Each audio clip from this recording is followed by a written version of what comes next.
माझ्या परळी येथील मायबाप, कष्टकरी, शेतकरी, व्यापारी, सेवानिवृत्त कर्मचारी या माझ्या माता माऊल्यांचा या बैठकीला येण्यासाठी उशीर झाला त्याबद्दल मी सर्वांच्या वतीनं सर्वप्रथम दिलगिरी व्यक्त करतो।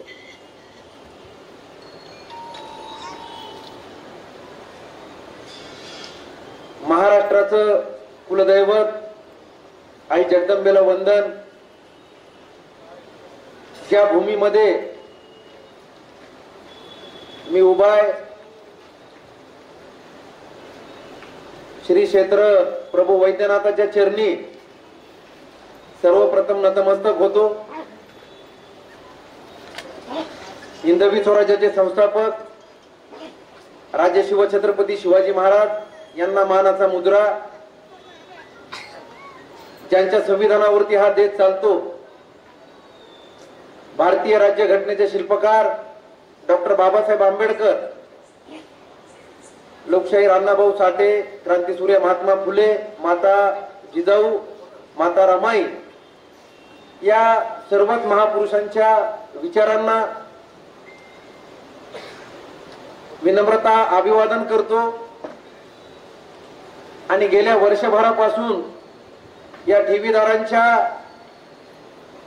लढ्याला सुरुवात झाल्यानंतर हा लढा लढत असताना ज्ञानराधा मल्टीस्टेट असेल, राजस्थानी मल्टीस्टेट असेल, पतसंस्था असेल, साईराम मल्टीस्टेट असेल, या लढा लढत असताना जे माझे मायबाप ठेवीदार या हरामखोर मल्टीस्टेट धारकाच्या जाचाला आणि आपल्या ठेवी परत मिळत नाहीत हा विचार करून अनेक रोगांनी, आजारांनी, अटॅकनी ज्यांचं निधन झालं, अशा सर्वच माझ्या निधन झालेल्या ठेवीदारांना भावपूर्ण श्रद्धांजली मी या ठिकाणी अर्पण करतो। आज प्रभू वैद्यनाथाच्या परळीमध्ये येण्याचा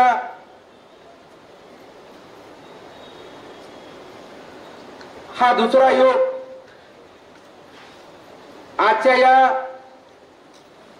सर्व मल्टीस्टेटच्या विरोधामध्ये जो काही संवाद दौरा आणि बैठकीचं जे आयोजन करण्यात आलं आणि आज परळी या ठिकाणी या बैठकीला आलो असता व्यासपीठावर उपस्थित माझ्या समवेत सर्व मायबाप ठेवीदारांना कायद्याचा सल्ला देण्यासाठी आणि आपली बाजू भक्कमपणे मांडण्यासाठी उपस्थित राहिलेले त्यांचा परिचय मी अगोदर तुम्हाला देतो। ऍडव्होकेट विशाल कदम, उच्च न्यायालय मुंबई खंडपीठ छत्रपती संभाजीनगर। आणि याच्या पलीकडे जाऊन सांगतो, आतापर्यंत त्यांच्याकडे महाराष्ट्र राज्य, मध्य प्रदेश, गुजरात या ठिकाणी जे काही अशा कंपन्या आणि बँकेचे जे काही प्रकरण झाले त्या प्रकरणावरती लढा देणारा व्यक्तिमत्व म्हणजे विशाल कदम। आणि तुमची आमची ओळख जर त्यांच्या माध्यमातून सांगायची असेल तर जिजाऊ मल्टीस्टेट जी बीड मध्ये आहे, ज्या जिजाऊ मल्टीस्टेट मध्ये त्यांच्या वडिलांची जी सेवानिवृत्तीची ठेव आहे, असा तुमच्या आमच्यासाठी लढणारा ठेवीदाराचा मुलगा। या कार्यक्रमाचं आयोजन करणारे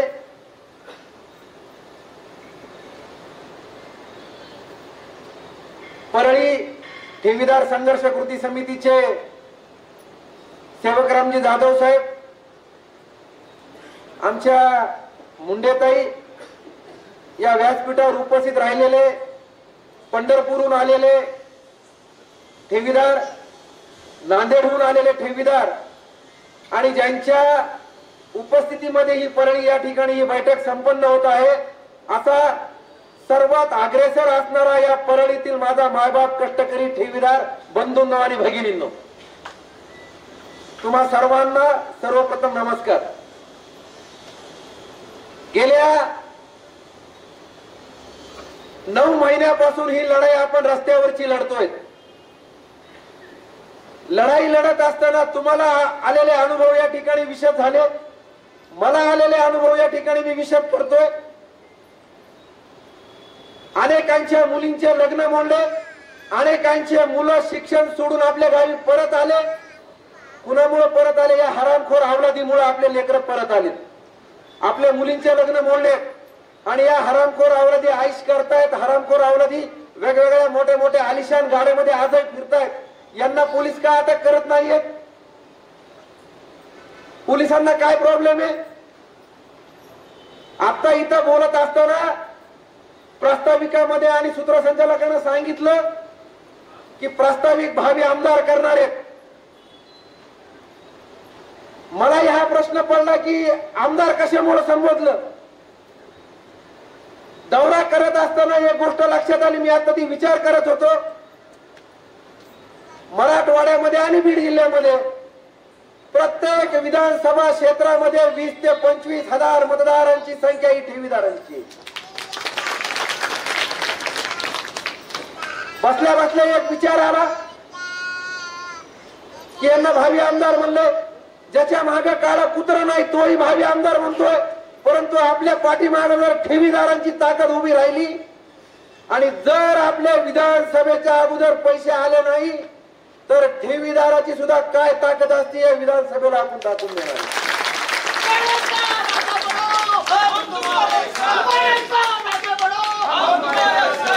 कुठलंही राजकीय भाष्य करायची इच्छा नाहीये. मी कुठल्याही राजकीय नेत्याचा कार्यकर्ता म्हणून इथं आलेलो नाहीये. कुठल्याही पार्टीचा कार्यकर्ता म्हणून इथं मी आलेलो नाहीये. तुमचा भाऊ ठेवीदारांचा मुलगा म्हणून मी या ठिकाणी आलेलो आहे. आणि जोपर्यंत माझ्या या मायबाप कष्टकरी जनतेचे पैसे मिळणार नाही तोपर्यंत या लढ्यातून सचिन उबाळे माघार घेणार नाही. रस्ता रोको केला बीडमध्ये.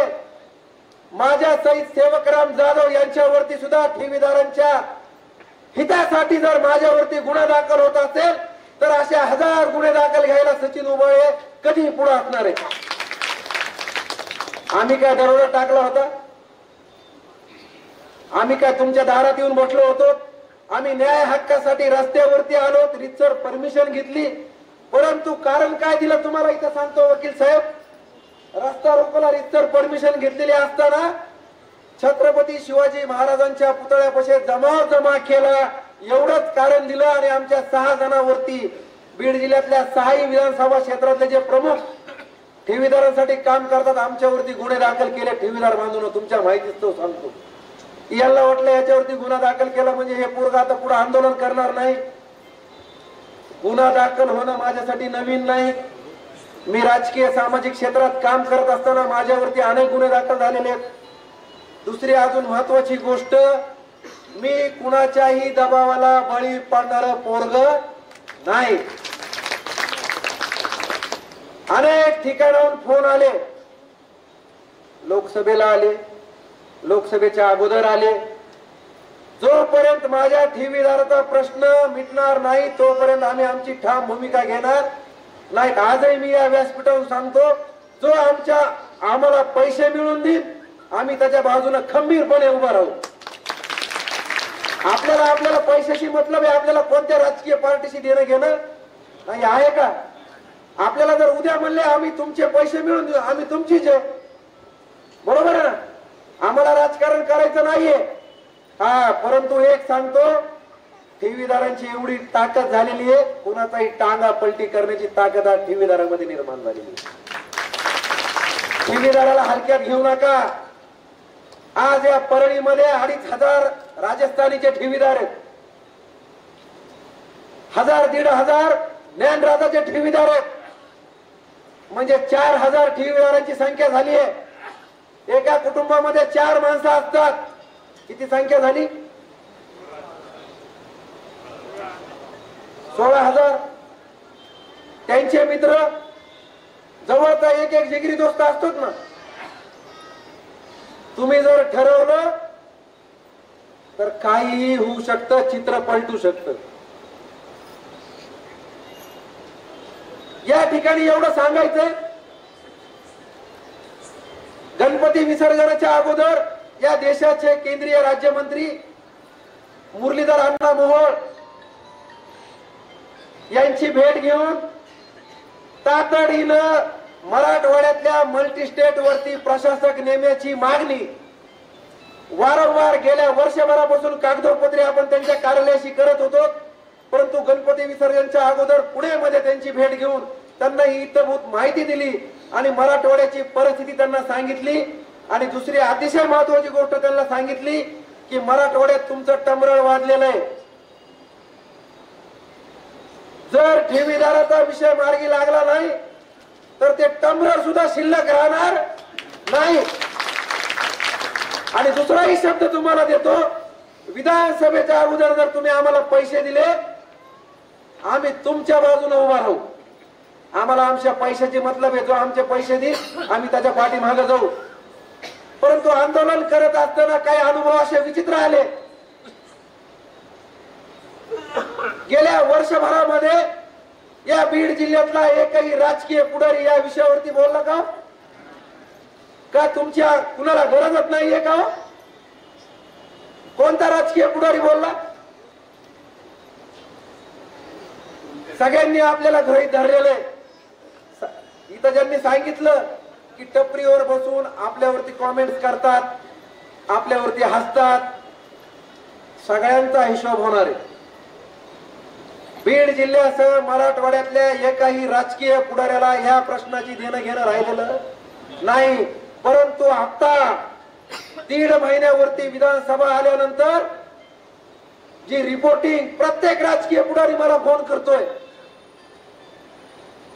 बीड मध्ये किती ठेवीदार आहेत, माजलगावला किती ठेवीदार आहेत, परळीला किती ठेवीदार आहेत, अंबाजोगाईला किती ठेवीदार आहेत, आज ह्यांना आपली आठवण का व्हायला लागली आहे? वर्षभर जे आमचे माणसं मेले त्याच्या मौतीला सुद्धा तुम्ही आला नाहीत। ज्या माणसाला शुगर झाली, अटॅक आले, त्यांना कधी तुम्ही विचारलं का तुम्हाला काय आजार झाला? परिस्थिती अतिशय भयान आहे। एकाही राजकीय पुढाऱ्याला तुमचं देणं घेणं राहिलेलं नाहीये।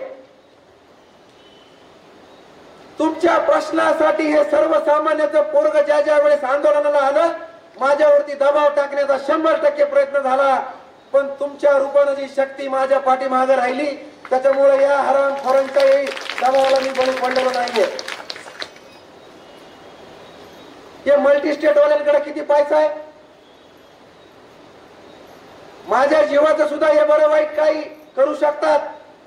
म्हणून आज मी सकाळी एसपी साहेबांची भेट घेतली, कारण आता ज्यांना ज्यांना अटक झालेली आहे, जे काय अटकेसाठी अजून शिल्लक आहेत, त्यांच्यासाठी दररोज पाठपुरावा आपला चालू आहे।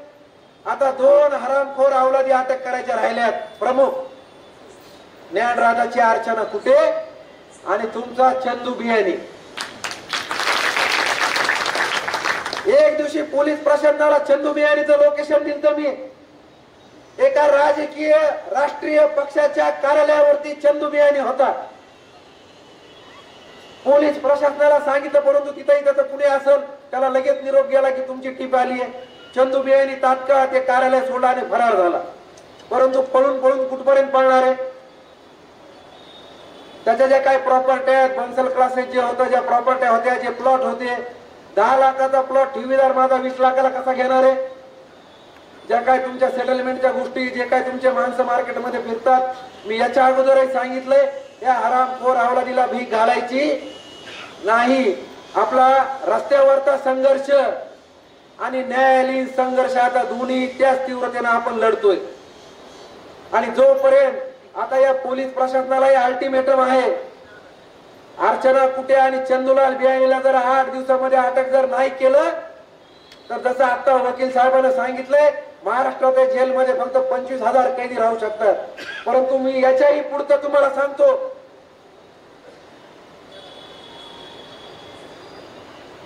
आपण ज्या जिल्ह्यामध्ये येतो पोलीस प्रशासन त्यांचं काम करते, परंतु राज्य शासनानं जिल्ह्याचं पालकत्व कुणाला दिलेलं आहे? या परळीला दिलेले। म्हणजे ते सुद्धा आपले पालकमंत्री म्हणून ते सुद्धा या विषयामध्ये जबाबदार आहेत। परंतु गेल्या वर्षीचा त्यांचाही प्रसंग सांगतो, मी उपोषणाला बसलेलो असताना बीड मध्ये काही जिजाऊचे ठेवीदार त्यांना निवेदन द्यायला गेले तर पालकमंत्री महोदयांचं उत्तर त्यांना काय, त्यांना तुम्हाला कोणी सांगितलं मला ह्या बँकेत पैसे ठेवायला? अहो साहेब, तुम्ही आमचं पालकत्व स्वीकारलेलं आहे, तुम्ही आमचे पालकमंत्री आहेत, तुमच्याकडनं आम्हाला ही अपेक्षा नाहीये.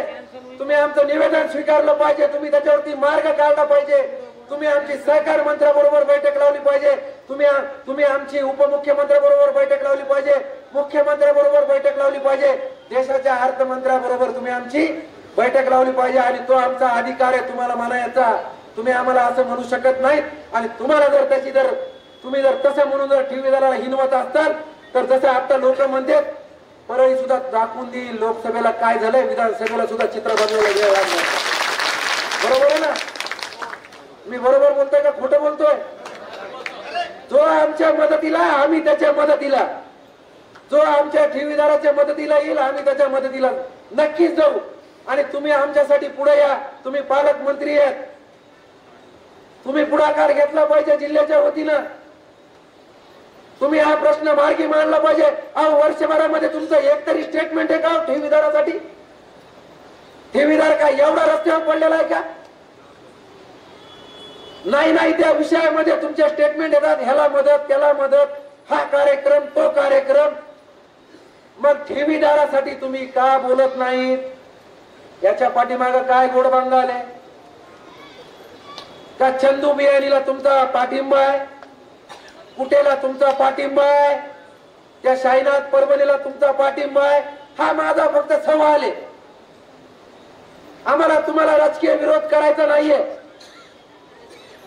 एक पालकमंत्री म्हणून तुम्हाला आमचे हे प्रश्न आहेत. तुम्ही या जिल्ह्याचे पालकमंत्री आहेत. तुम्ही जर हा विषय मांडला, तुम्ही आम्हाला सांगा, परळीचं शिष्टमंडळ या, बीडचं शिष्टमंडळ या, आपण यांच्या बरोबर बैठक लावू, याच्यातून मार्ग कसा काढला पाहिजे, कसा मार्ग निघेल, काय अपेक्षित आहे, या चंदू बियाणीचे कोणते कोणते चमचे कसे कसे फिरतात त्यांचे नाव मला द्या. पण त्या चमच्यामध्ये जर तुमच्या चमच्यांचे नाव असते तर तुम्ही ते कसं म्हणणार आहे? हा प्रश्न समजून घ्या. कोण कसं वापरतय, कोण कशा प्रकारे वापरायला लागलंय. आम्हाला तुम्हाला पालकमंत्री म्हणून विनंती करायची आहे की भाऊ तुम्ही या प्रश्नामध्ये लक्ष घालावं.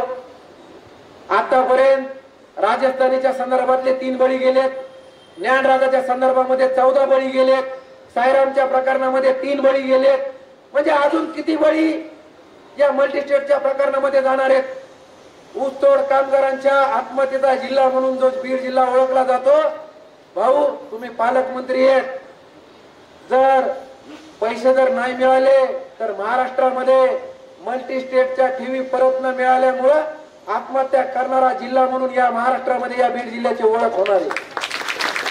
आणि याच्यामध्ये शर्मेने मान आपल्या बीड जिल्ह्याची खाली जाणार आहे. त्याच्यामुळे तुमचं काम आहे पुढाकार घेणं. एकदा 1 वर्षभरामध्ये प्रश्न तुम्हाला हा घेऊ वाटला नाही. बाहेरच्या आमदारांनी प्रश्न विधान भवनामध्ये मांडले का नाही?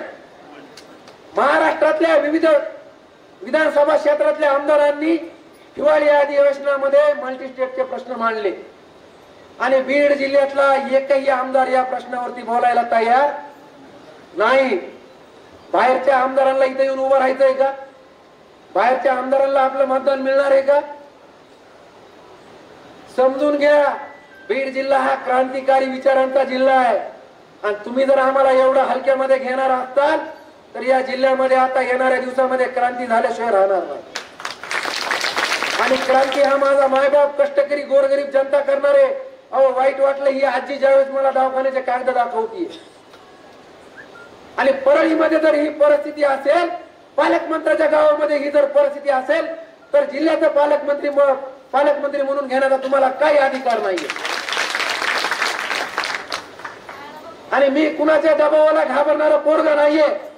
कारण माझा 2 नंबरचा धंदा नाही. माझा 2 नंबरचा धंदा नाही. मी 2 नंबरचं कोणतं काम करीत नाही. माझ्यावर भांडणाच्या केसेस नाहीत. आणि मी ज्यांच्या नेतृत्वात काम करतो, माझा नेता सुद्धा खमके आहे, आमदार नितेश राणे. महाराष्ट्रात कुणाला भीक घालीत नाही. कुणाला घाबरतही नाही. त्यांच्या माध्यमातून येत्या 8 दिवसामध्ये ठेवीदारांच्या वतीनं या महाराष्ट्राचे मुख्यमंत्री आणि उपमुख्यमंत्री जे आपल्याला या प्रश्नामध्ये मदत करणार आहेत, प्रश्न लवकरात लवकर कसा सोडवला जाईल. वकील साहेबांनी सांगितल्यानंतर काही चेहरे असे झालते, वकील साहेब म्हणले 3-4 वर्ष लागणार आहेत. साहेब ही न्यायालयीन लढाई तर आपल्याला लढायची आहे, पण हा क्रांतिकारी विचारांचा जिल्हा आहे. क्रांती जर झाली, रस्त्यावरची लढाई जर आपण मोठ्या प्रमाणात लढलो तर 2 महिन्यामध्ये आपण आपले पैसे मिळवू शकतो. जसं तुम्ही सांगितलं की जेलमध्ये जागा नाही, 1 लाख लोक जर रस्त्यावरती आले आणि जेलमध्ये ठेवा म्हणले तर हे आपल्याला कुठं ठेवणार आहेत. आपण जर ठरवलं प्रत्येक आमदाराच्या दारासमोर बसायचं, आमदाराला घराच्या बाहेर निघू द्यायचं नाही. आज इथं 500ची लोकसंख्या आहे. ज्या दिवशी आपण आंदोलन पुकारतो त्या दिवशी 2-2 हजार लोक जरी आमदाराच्या घरासमोर जर बसले तर ही मोठी न्यूज टीव्ही चॅनलला येईल. रस्त्यावरचा संघर्ष आपल्याला त्याच तीव्रतेने करावा लागणार आहे. न्यायालयातला संघर्ष साहेब तुम्ही ते चांगल्या पद्धतीने सांगितलंय. आतापर्यंत 2 वेळेस मोर्चे झाले, 2 वेळेस रास्ता रोको झाला. परळीमध्ये या माझ्या माता भगिनी जाधव साहेब तुम्ही सर्वजणांनी उपोषण केलं, धरणे आंदोलन केलं. काय झालं? आउटपुट काय? आउटपुट काय? काहीच नाही. चंदू बियाणीचा पोरगा तिकडे मस्त घरचा डबा जेवतोय. तुम्ही दुपारपासून जेवलात का? उपाशी आहेत तुम्ही. आपले पैसे हक्काचे घामाचे पैसे आणि या हरामखोरांना हे पैसे सहजासहजी हे सर्वसामान्याचं पोरग तुमच्या ताकदीवर यांना पचवू देणार नाही. हक्काचे पैसे आपल्याला परत मिळवायचे. रस्त्यावरचा संघर्ष तीव्र ठेवायचा आहे, न्यायालयातला संघर्ष तीव्र ठेवायचा आहे. आणि या बीड जिल्ह्यामध्ये आता जे नवीन एसपी आलेत ना बारगळ साहेब, त्यांनी अजून आपल्या ठेवीदाराचं आंदोलन बघितलेलं नाही. ज्या दिवशी या ज्या दिवशी या राज्याच्या उपमुख्यमंत्र्याचा तो तसला कार्यक्रम होता, 1,500 रुपये द्यायचा. काय कुठला कार्यक्रम होता? अरे 1,500 या माझ्या बहिणीला भूल थापाला बळी पडणाऱ्या बीड जिल्ह्यातल्या माझ्या बहिणी नाहीत, माझ्या या माता बहिणींना माझ्या हक्काचे कष्टाचे भाजी विकलेले, मोलमजुरी केलेले, सेवानिवृत्ती नोकरी केलेले, शेतातला राबलेले जे माझ्या या मल्टी स्टेट मध्ये ज्या ठेवीत ना त्या ठेवी मिळवून द्या उपमुख्यमंत्री साहेब. या 1,500 माझ्या मुलीचं लग्न होणार नाहीये का? होणार आहे? शिक्षण होणार आहे का 1,500 रुपयामध्ये? तुमच्या या भूल थापाला आणि तुमच्या या योजनेला आम्ही भूल थापाला बळी पडणार नाहीत. तुम्ही आमच्या ठेवीदाराचा लाडका ठेवीदार म्हणून काय योजना काढिनात? मराठवाड्याचा प्रश्न तुमच्या कानावर नाहीये का? नाहीये का? बीड जिल्ह्याच्या पालकमंत्र्यांना ठेवीदाराचा विषय माहित नाहीये का? बीड जिल्ह्यातल्या सर्व प्रतिनिधींना ठेवीदाराचा विषय माहित नाहीये का? एकाही लोकप्रतिनिधींना मुख्यमंत्र्याला उपमुख्यमंत्र्याला हा विषय सांगितलाय का? कुणी असं निवेदन देऊन फोटो तरी काढलाय का? बीड जिल्ह्यातला हा ठेवीदाराचा विषय आहे, राजस्थानीतले एवढे ठेवीदार आहेत, ज्ञानवादातले एवढे ठेवीदार आहेत, कधी आलाय का फोटो? तुम्हाला एकदम किरकोळ मध्ये घेतलेलं आहे, घेतलेलं आहे का नाही? त्याच्यामुळं आणि बरेच असे ठेवीदार आहेत की त्यांना असं वाटतं आपण बाहेर कशाला यायचं. मी या व्यासपीठावर नाही सांगतो, घरात बसणाऱ्या ठेवीदाराला पैसे मिळणार नाहीत. जो आमच्या सोबत रस्त्यावर येईल त्याचेच पैसे मिळणार आहेत. मला लोक म्हणतात मग असं कसं म्हणतात? आता आपण प्रशासकाची मागणी केलेली आहे. प्रशासक या 15-20 दिवसामध्ये प्रशासकाची नेमणूक होणार आहे आणि प्रशासक सुद्धा असा घेणार आहेत आपण तुकाराम मुंडे सारख्या अधिकाऱ्याची मागणी तुमच्या ताकदीवरती आपण करणार आहेत. आणि एकदम पारदर्शक अधिकारी आम्हाला द्या.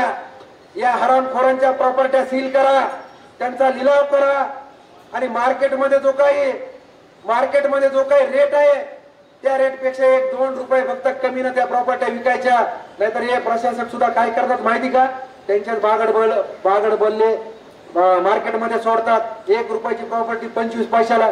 तुमचे पैसे मिळणार आहेत का? मिळणार नाही. त्याच्यासाठी ही सुद्धा काळजी आपल्याला घ्यायची आहे. कारण दुपारपासून इथं जी मेहनत या माझ्या मुंडेताई असतील, जाधव साहेब असतील, त्यांचं सर्व सहकारी टीम असेल, प्रत्येक वेळेस मी पाहतोय की हेच मेहनत घेतात. आणि आता इथं जे 500-600 लोक आहेत, यांना माझ्या माहितीनुसार 2-2.5 हजार लोक यांच्या जवळचे फोन करतील, काय झालं बैठकीमध्ये, काय ठरलं बैठकीमध्ये. मी तुम्हाला सांगतो, अशा ह्या लोकांना काही सांगू नका. काय ठरलंय आणि काय घडलं काही सांगू नका. आमचं ठरलंय, वकील साहेब आलते, मी आलतो, यांनी व्यवस्थित आम्हाला सांगितलंय आपल्याला कशा रीतीनं पुढे जायचंय. आणि जे जाणार आहे त्यांनाच पैसे मिळणार आहेत, घरी बसणाऱ्याला पैसे मिळणार नाही. हे त्यांना ठणकावून सांगा, घरी बसणाऱ्याला पैसे मिळणार नाही. तर द्यायचे घरी बसणाऱ्याला. बैठकीला येणार आहे तुम्ही, तुम्हाला पैसे नाही, घरी बसणाऱ्याला पैसे, असं झालं पाहिजे का? अहो इथं वाईट वाटतं. ज्यावेळेस आता मला जाधव साहेबांनी सांगितलं की इथं कोणते तरी साहेब होते, त्यांनी एक सत्कार केला, त्यांना अटॅक येऊन गेला. अरे या हरामखोर अवलादींनी आपल्या जीवावर जे काही आयशो आराम चालवले यांचा, त्यांना अटॅक आहे ना, हे मराना मरायला लागले कोण? आपण ठेवीदार, गोरगरीब ठेवीदार, रस्त्यावर येणारा ठेवीदार, सेवानिवृत्त ठेवीदार. अरे आज हा मराठवाड्यातला 3रा दौरा आहे. काय व्यथा आहेत ना, मी जाणून घेतल्यात. भावाच्या शेताचे भांडण झालेत, शेत विकले. एका भावानं राजस्थानी मल्टीस्टेट मध्ये पैसे ठेवले, दुसऱ्या भावाने ज्ञानराजामध्ये पैसे ठेवले. आणि दुसरं शेत घेऊच तर, शेत बघूच तर म्हणले ह्या बँकेत पैसे ठेवू, तेवढ्यात या दोन्ही बँका बंद. शेत बी गेलं, पैसे बी गेले.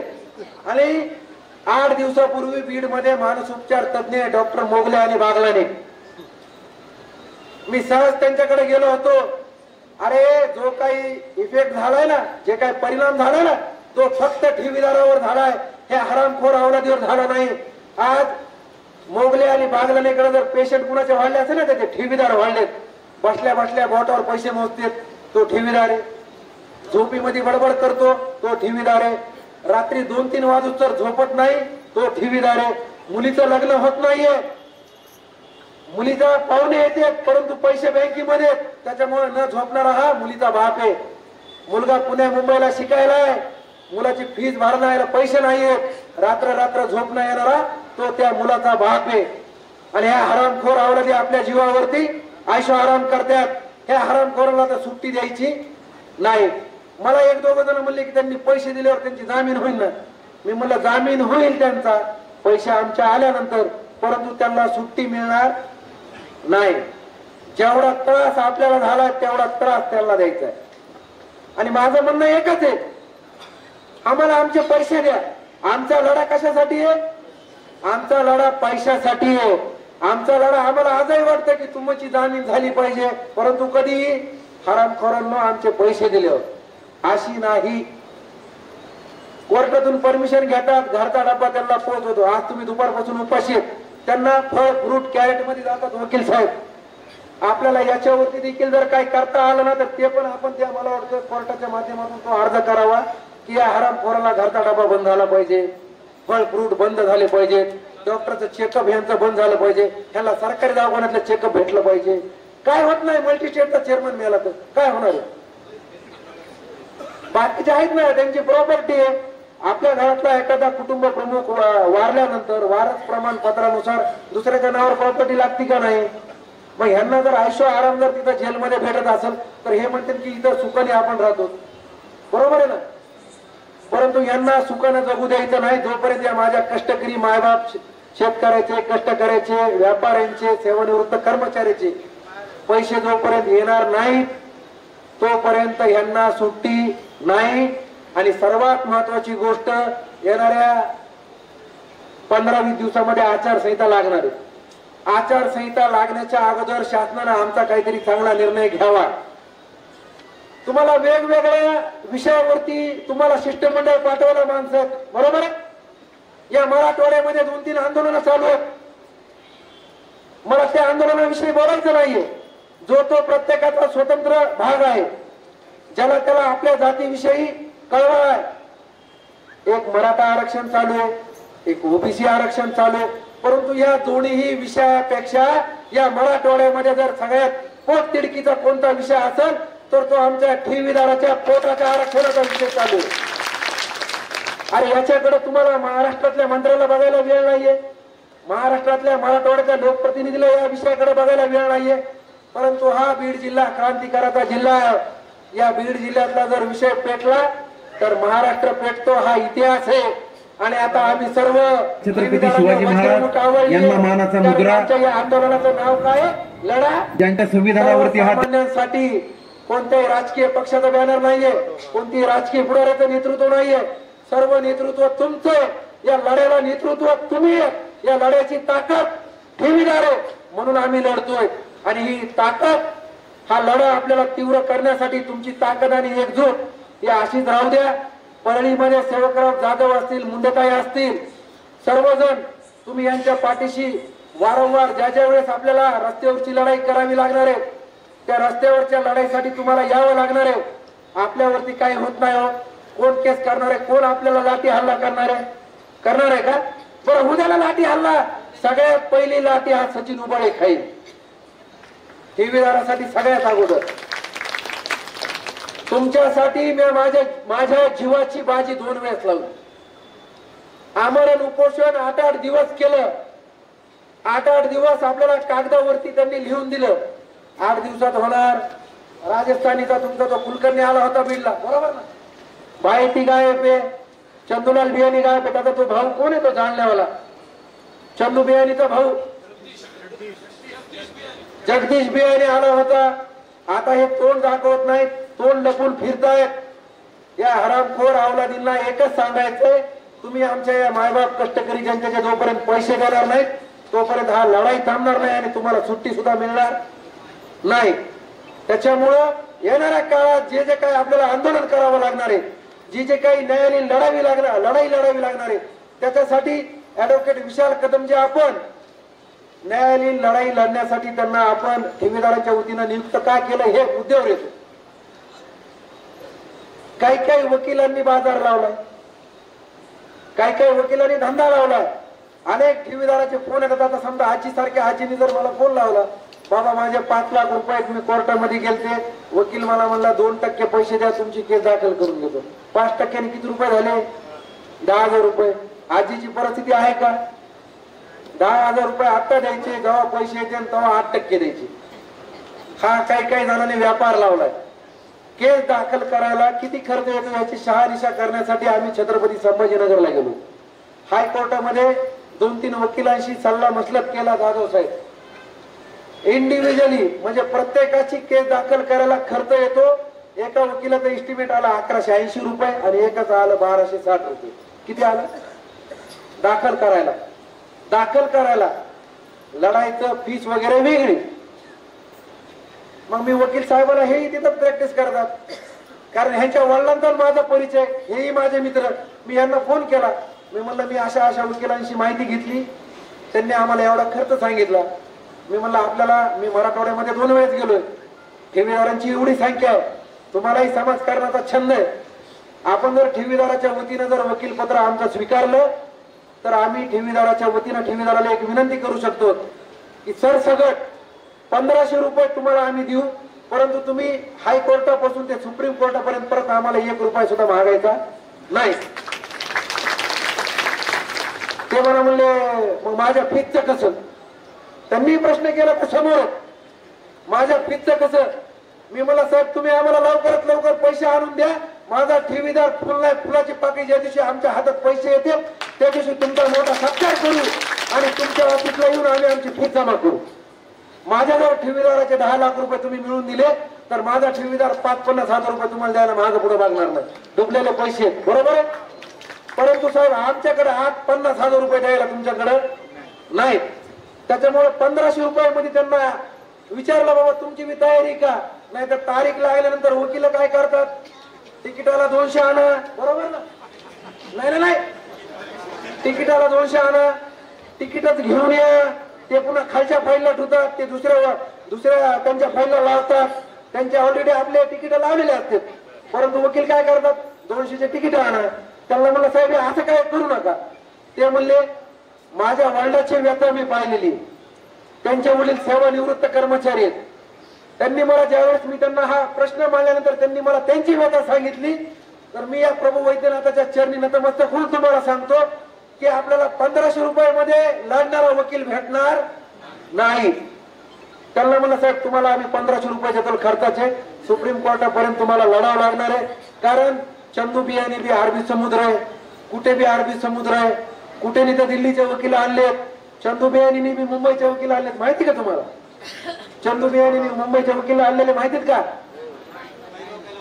आता हे हरामखोर स्वतःला वाचवण्यासाठी त्यांना माहिती लोकांना पैसे दिले काय नाही दिले काय काय फरक पडत नाही, परंतु आपण जगलो पाहिजे म्हणून हे काहीही करायला तयार आहे. आज हे ह्या राजकीय पुढाऱ्याच्या दारात जातात, त्या राजकीय पुढाऱ्याच्या दारात जातात. जर तो त्या दिवशी गाठला असता ना तर मोठ्या राजकीय पुढाऱ्याचा सुद्धा नायनाट झाला असता. एका राष्ट्रीय पक्षाच्या अध्यक्षाच्या घरी होता तो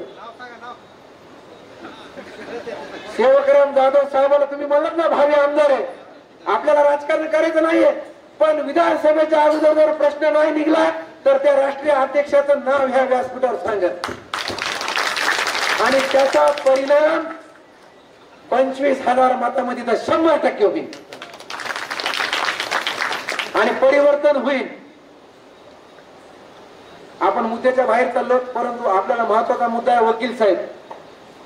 आता राजस्थानीच्या इथं जवळपास 2,000 ते 2,500 ठेवीदार आहेत. वकील साहेबांना एक फॉर्मॅट केलेला आहे, त्याच्यावरती 8 ते 9 तुमच्या स्वाक्षर आहेत. त्यांनी जे डॉक्युमेंट सांगितलेत आधार कार्ड वगैरे ते परत एकदा तुमच्याशी संवाद साधणार आहेत.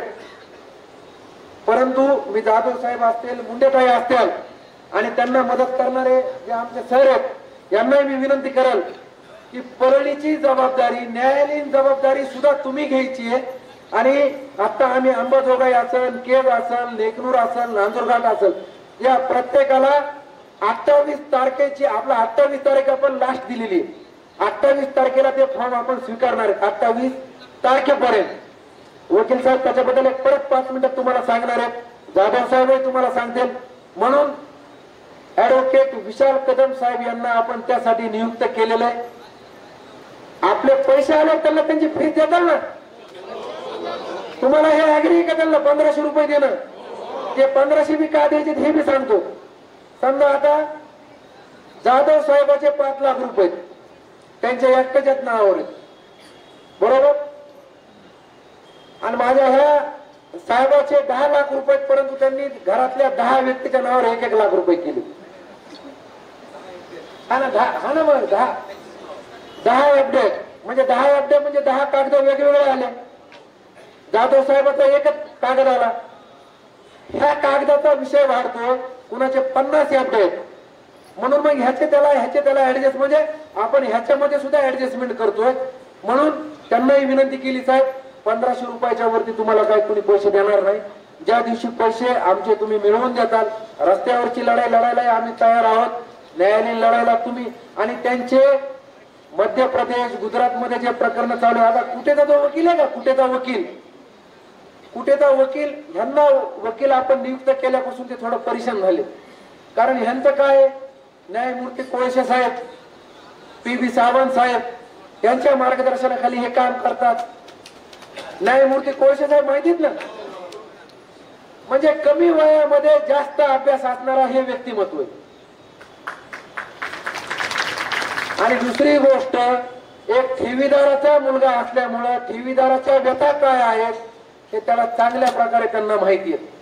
आणि सगळ्यात महत्वाची गोष्ट, आमची आज गाडीमध्ये एक चर्चा झाली, जाधव साहेब आपल्या माध्यमातून तर हे लढणारच आहेत, परंतु या 4-8 दिवसामध्ये मुंबईला ज्यावेळेस आपली बैठक होणार आहे त्या बैठकीमध्ये सरकार पक्षातर्फे तुम्ही ऐकलं असेल बघा, सलमान खाननी हरिण मारल्यानंतर फिर्यादीच्या वतीनं सरकारी वकिलाची नियुक्ती होती, बरोबर, परंतु ह्यांना कोणी जागाच करीत नाहीये ना. पालकमंत्र्याला तर आपल्या काही देणं घेणं राहिलेलं नाही, बीड जिल्ह्यातल्या आमदाराला काही देणं घेणं राहिलेलं नाही. त्याच्यामुळे ही लढाई आपली आहे. आपल्याला महाराष्ट्राचे मुख्यमंत्री आणि गृहमंत्र्याकडे ही मागणी करायची आहे की ठेवीदाराच्या वतीनं उच्च न्यायालयामध्ये सरकारी वकिलाची टीम 3 सरकारी वकील नियुक्त करा. जसं तुम्ही ऐकलं असेल उज्ज्वल निकम यांची नियुक्ती झाली होती बरोबर सरकारी वकील म्हणून, तशी नियुक्ती आपल्याला या राज्य सरकारच्या माध्यमातून करून घ्यायची आहे. म्हणून हा लढा आपल्याला तीव्र करायचा आहे.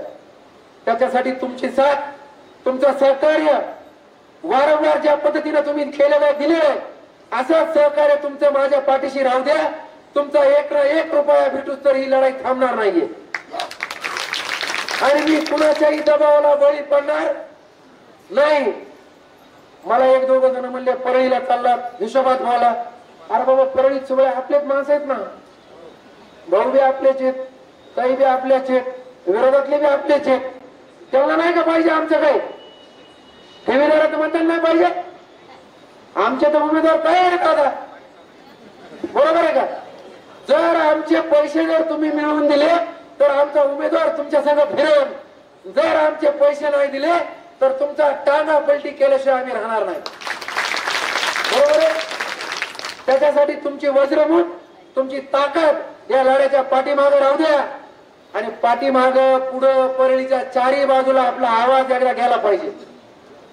मी घोषणा देणार आहे, आवाज तिकडे गेला पाहिजे. कुठं?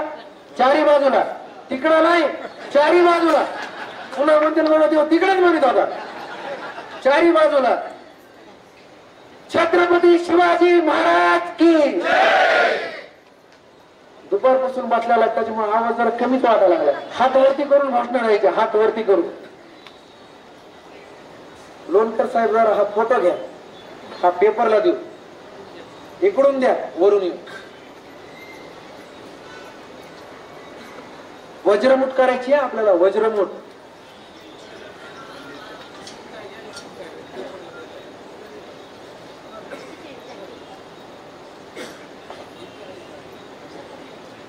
छत्रपती शिवाजी महाराज की जय. भवानी ठेवीदार एकजुटीचा. तिकडं नाही ना काही आवाज, थोडा मोठे. ठेवीदार एकजुटीचा, ठेवीदार एकजुटीचा, ठेवीदार एकजुटीचा. पैसे आमच्या हक्काचे.